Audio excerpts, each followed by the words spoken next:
नमस्कार दोस्तों, आइए अब श्रवण करते हैं शिव पुराण रुद्र संहिता 10वां अध्याय।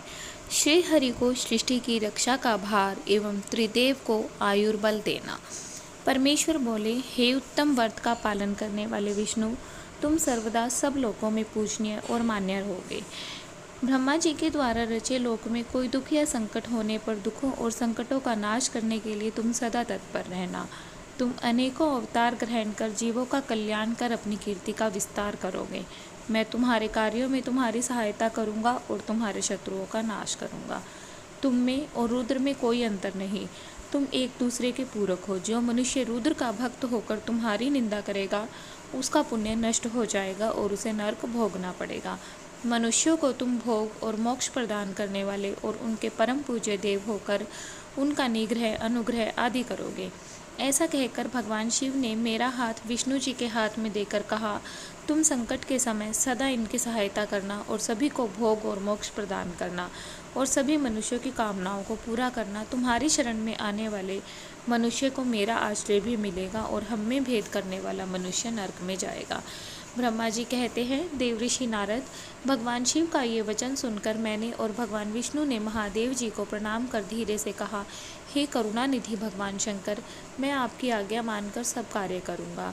मेरा जो भक्त आपकी निंदा करे उसे आप नरक प्रदान करें। आपका भक्त मुझे अत्यंत प्रिय है। महादेव जी बोले, अब ब्रह्मा, विष्णु और रुद्र के आयुर्बल को सुनो। 4000 युग का ब्रह्मा का एक दिन होता है और 4000 युग की एक रात होती है। 30 दिन का एक महीना और 12 महीने का एक वर्ष होता है। इस प्रकार के वर्ष प्रमाण से ब्रह्मा की 100 वर्ष की आयु होती है और ब्रह्मा का एक वर्ष विष्णु का एक दिन होता है। वह भी उसी प्रकार 100 वर्ष जिएंगे और विष्णु का एक वर्ष रुद्र के एक दिन के बराबर होता है और वह भी इसी क्रम से 100 वर्ष तक स्थित रहेंगे।